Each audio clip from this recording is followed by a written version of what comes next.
Boa noite a todos. Primeiro que é um desafio muito grande aliás, antes de tudo, é um enorme prazer estar novamente aqui na FAG, aqui em Cascavel. E é um desafio muito grande para oradores do TED trazer assuntos e temas que sejam de interesse, que sejam inspiradores e motivadores para a plateia. Assim como também para vocês é um desafio muito grande ficar aqui, prestar atenção e depositar esse tempo também e investimento de vocês nessa noite. Eu queria falar aqui, na verdade, além de uma série de outras coisas que a gente pode pensar em conversar, eu queria primeiro falar sobre uma história. Na verdade, essa daqui vai ser o nosso tema, pelo menos para essa parte aqui da palestra. E para pontuar essa história, eu queria apresentar primeiro esse personagem, que sou eu, no caso. E quando eu estava pensando um pouco sobre o que eu poderia falar nesse momento aqui do TED, e vendo pelo currículo, poderia pensar em falar sobre 3 diferentes coisas. Poderia ficar falando aqui sobre a minha ideia extraordinária da tese de doutorado, que com certeza em 5 minutos alguns de vocês já estariam dormindo. Poderia falar sobre como manter a sanidade durante as minhas 3 graduações. Há quem diga que eu sou um pouco louco ainda. Eu penso na 4ª graduação, mas eu acho que talvez esteja na hora já de parar. E poderia ainda falar sobre o meu lado empreendedor, de quando eu criei a minha empresa, quando eu tinha 18 anos, e há exatos 10 anos atrás a empresa fechou. Se fizer as contas, eu tenho 28 anos, então na verdade a minha empresa não durou muito tempo. Não faria sentido eu falar sobre isso também. Então, o que eu queria falar na verdade para vocês aqui seria pontuar mais essa questão de um outro lado da história e falar um pouco de quais foram os fatos e o que aconteceu nessa minha trajetória, embora curta ainda, que para mim que é muito inspiradora, e eu espero que para vocês isso possa tocar um pouco as pessoas que estão abertas e disponíveis a ter essas novas experiências. Então, eu queria convidar vocês aqui, eu sei que isso já acontece bastante, mas eu queria que vocês embarcassem nessa viagem junto comigo. Então, eu gostaria que todo mundo fechasse os olhos. Sei que tem gente que ainda não está de olhos fechados, esperando ver os outros. Mas eu preciso que todos vocês estejam de olhos fechados. Queria que vocês lembrassem uma última viagem que vocês fizeram. E lembrassem dessa viagem, o que foi de mais diferente nesse lugar. O que para vocês chamou a atenção você estar nesse lugar diferente? Talvez seja um lugar onde vocês já tivessem passado uma outra vez. O que vocês viram desse lugar que tenha emocionado vocês, ou que tenha transformado essa viagem? Não abre o olho ainda. Uma outra pergunta. Gostaria que vocês lembrassem uma última experiência que para você foi muito significante. Algo que você tenha feito e que você tenha sentido que de verdade estava mudando o seu rumo de vida. É difícil, né? Mas pensa um pouquinho mais. Alguma coisa que você tenha feito que de fato você pense hoje, aquilo mudou a minha vida. Pode abrir os olhos. Sei que muitos aqui fecharam os olhos e ficaram pensando em o que ia comer a hora que saísse daqui. Ou, a hora que falou de viagem, lembrou das férias com a família, e lembrou que na verdade estava querendo matar um familiar aquele dia. Isso é normal. Essa viagem que eu estou propondo para vocês, e essa reflexão, não é uma coisa simples. E a gente sempre demora um pouco para ficar pensando em o que mexe comigo, o que está acontecendo na minha vida. Às vezes as coisas são muito rotineiras, automáticas, e a gente não tira esse tempo para pensar. Mas isso é importante porque essa viagem que eu estou propondo para vocês, eu quero que vocês embarquem junto comigo e desfrutem desses sentimentos e dessas emoções que eu quero passar para vocês. Bom, a história que eu quero contar, ela começa com um personagem, que novamente sou eu, há 20 anos atrás. Vocês podem ver que eu era uma criança feliz, né, porque uma criança desse tamanho comia de tudo, então sendo assim não tinha como eu ser muito infeliz. Mas como vocês podem observar aqui, e eu já tinha dito, eu sou daqui de Cascavel, sou da região sul, sou apegado às tradições gaúchas, eu me criei dentro de um centro de tradições gaúchas, CTG, e acredito que alguns de vocês aqui também. E uma coisa que para mim sempre foi muito forte foi esse meu apego com a minha tradição, a minha cultura e as minhas raízes. O CTG foi uma das maiores escolas para mim. lá a gente não só aprendia a dançar, a laçar, fazer artesanato, declamar e cantar. Principalmente eu, por conta do impulso dos meus pais, estava sempre envolvido em atividades sociais, atividades de destaque como peão, assim como tem as primeiras prendas. E a gente sempre tinha que estudar um pouquinho mais sobre a nossa história, a nossa cultura, o nosso folclore. E desde 8 anos a gente já era envolvido em alguns projetos sociais. Então, projeto social de ensinar cultura para crianças, adolescentes, ensinar a dançar, sempre preocupados em o que vocês estão fazendo aqui dentro que pode afetar a sua comunidade em volta. E isso todas as crianças do CTG sempre foram muito envolvidas. De fato é que nessa época não fazia muito sentido para mim, mas não era tão impactante. Mas guardem essa informação, porque isso vai ser crucial no decorrer aqui dessa história.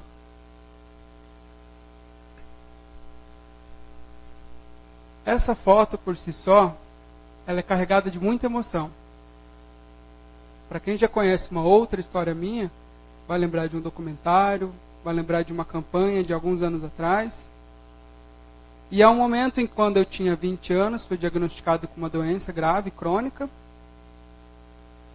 E por um erro de mensagem médica, eu tive um prognóstico de que eu teria mais 10 anos de vida.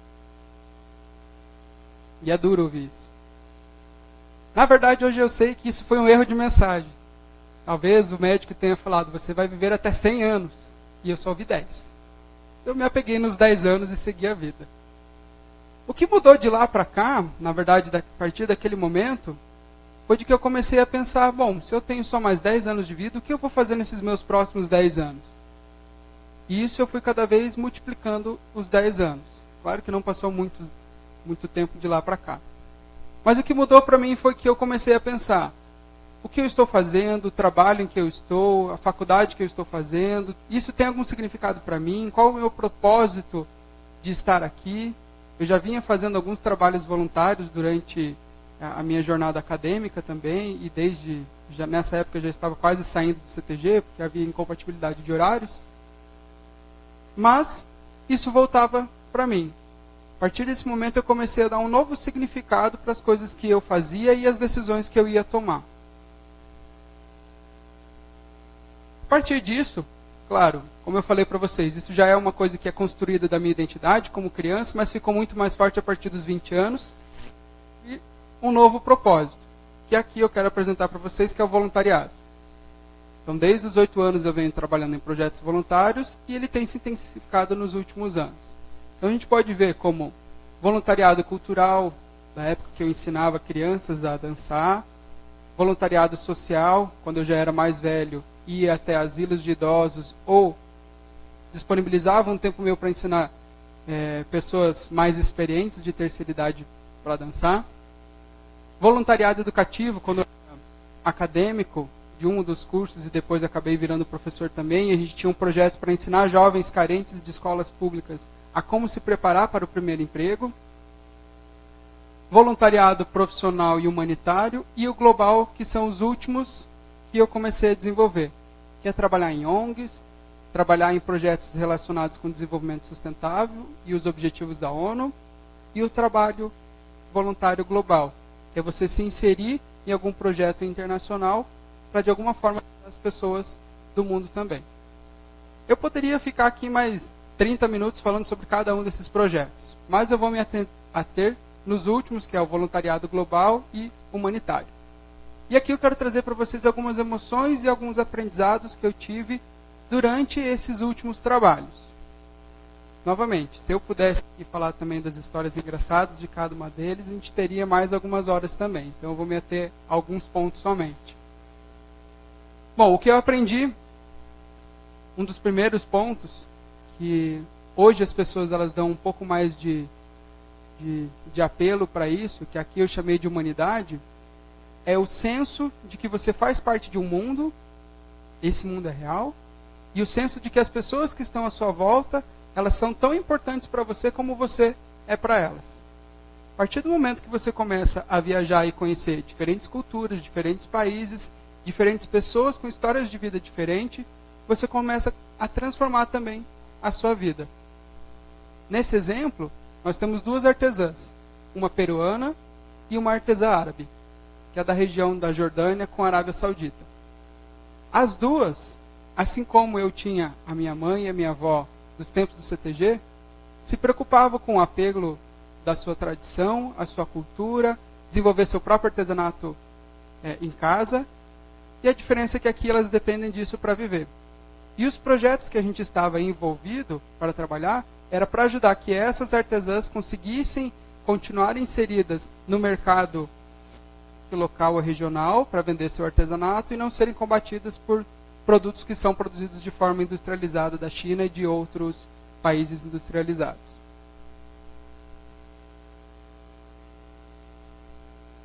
Das coisas mais impactantes, principalmente um dos últimos projetos que eu trabalhei, que foi em uma missão pela Oriente Médio e a região do norte da África, é a gente tomar conta de que nem tudo que a gente vê é real ou que tem um outro lado da moeda. Essas duas fotos aqui, eu em cima de um camelo na pirâmide de Gizé e esse outro senhor carregando um fardo enorme de lixo, ela tem uma única diferença: um muro. Só tem um muro que separa as pirâmides no Egito, próximo de Cairo, com a Garba City, que é a cidade maior do que Cascavel, virada em lixo. São mais de 300 mil pessoas que vivem e sobrevivem de cuidados de lixo, e não é lixo reciclável. É lixão. É uma cidade maior do que a nossa que vive em cima do lixo. E isso acontece do lado de um dos lugares mais visitados do mundo. Quando a gente vai para fazer esse tipo de trabalho voluntário, a gente descobre também que alguns países, assim como na nossa cultura e nosso traço brasileiro, que foi durante muitos anos explorado, teve aí os seus países que conquistaram o Brasil, a mesma coisa acontece com outros países. No caso do Egito, ele foi explorado durante anos, e hoje eles estão começando a se recuperar e começar a trabalhar também para se modernizar. Infelizmente, ainda é um dos 5 países mais pobres do mundo e que carrega essas mazelas. Quando você vai para um lugar desse, você fala, olha, a foto, aquela foto bonita do Instagram, não é só aquilo. Atrás dela tem um outro cenário, tem uma outra vida, tem mais coisas que eu preciso conhecer e que eu não consigo olhando só as minhas redes sociais. Você começa a ver que no mundo tem muito mais coisa que você pode ver e deve ver, porque isso vai impactar a sua vida. Uma das outras coisas que o voluntariado ele te permite aprender e desenvolver, que eu chamei aqui de resiliência, na verdade é muito mais do que isso. Você começa a pensar em independência, liberdade, ter proatividade para algumas coisas. Em um momento eu estava andando pela faixa de Gaza, lotado de armamentos, barreiras militares, tanques de guerra, Monte Sinai ainda do norte do Egito, totalmente controlado. E você parece que eu me sinto mais seguro lá do que eu me sinto seguro no apartamento onde eu moro em São Paulo. E as pessoas falam, a violência só existe nesses lugares de zona de conflito. Eu não vou para esses lugares porque é perigoso. Eu prefiro ficar aqui na minha zona de conforto. Aqui eu posso falar sobre desarmamento, aqui eu posso falar sobre conflitos entre lugares diferentes. E aí você descobre que, na verdade, sem você vivenciar, ou sem você pelo menos abrir os seus olhos para esses outros problemas, dificilmente você vai conseguir propor alguma coisa e propor uma solução de melhoria. Esse foi um dos outros projetos que a gente participou também, que era relacionado com desmilitarização e ações de pacificação, e que só vivendo esses momentos que a gente aprende um pouco ao quanto a gente também pode mudar o nosso jeito de pensar e o nosso jeito de agir. E como também eu consigo trabalhar na minha cidade ou na minha comunidade ações para que a gente consiga desenvolver melhor uma qualidade de vida e também a qualidade da nossa comunidade. Sem dúvida, essa foto aqui é uma das mais belas, eu acho, que eu vi durante o meu último projeto. E aqui a gente fala sobre as pessoas estão cada vez mais procurando a sua felicidade, o seu próprio propósito. E aí vem aquela onda sobre antimaterialismo. E aí o Prêmio Nobel da Economia está falando sobre economia comportamental e finanças comportamentais, ou seja, nem tudo mais é lucro, nem tudo mais é dinheiro. Eu preciso pensar também em coisas que tragam uma felicidade diferente. Trabalhar com voluntariado, eu posso garantir para vocês que vai trazer uma série de diferentes alegrias. Por isso que aqui eu chamo de felicidade relativa. Às vezes você pode estar em família, no almoço de família, e você vê que para você está feliz naquele momento, e que ele é passageiro. Às vezes você vai estar em um outro país, você vai ser roubado, vai perder todos os seus documentos, suas malas, seu dinheiro, vai olhar para os seus amigos e dar risada, e você continuar feliz. E foi o que aconteceu comigo também. Além disso, tem uma série de outros momentos, como conhecer pessoas diferentes, se conectar a novas culturas, experimentar coisas que você não experimentaria no seu local ou na sua comunidade. E o principal de tudo, você achar que isso não tem impacto na vida dos outros e os outros virem agradecer por você simplesmente estar passando por lá. Isso, sem dúvida, é transformador. O real destino dessa viagem que eu quis falar para vocês aqui, e o principal deles na minha visão, é o autoconhecimento. Tem muitas pessoas, quando a gente fala de trabalho voluntário, vêm falar, mas é bonito, a pessoa guarda seu dinheiro, larga seu trabalho, vai viver a vida viajando, vai só fazer voluntariado conhecer outros lugares, vai só turistar, não faz o voluntariado na sua própria cidade. Tem uma série de conflitos aí. E há quem diga ainda também, mas fazer um voluntariado de ensinar inglês para crianças carentes não gera nenhum impacto para elas. Isso gera muito. Mas acho que o impacto maior ainda de tudo isso é o impacto na pessoa que está envolvida. É no seu processo de autoconhecimento. Todos esses ensinamentos e essas emoções relacionadas à felicidade, à resiliência, ao seu conhecimento, independência, tudo isso está dentro de você. Essa viagem, outra pessoa não faz por ti. É você que precisa fazer e é você que vai sentir tudo isso. Por isso que eu chamo como real destino dessa viagem do voluntariado é o seu próprio autoconhecimento, evolução, crescimento espiritual ou o que vocês quiserem chamar. Para encerrar, eu gostaria só de dizer que, embora em curto espaço de tempo, eu espero que vocês tenham conseguido navegar um pouco sobre essa história e essa viagem sobre o voluntariado e esse processo de autoconhecimento. Eu queria só destacar aqui essa frase que fala que nós podemos viajar por todo o mundo em busca do que é belo. Mas se já não o trouxermos conosco, nunca o encontraremos. Façamos por amor e a recompensa com certeza ela será positiva. E muito obrigado.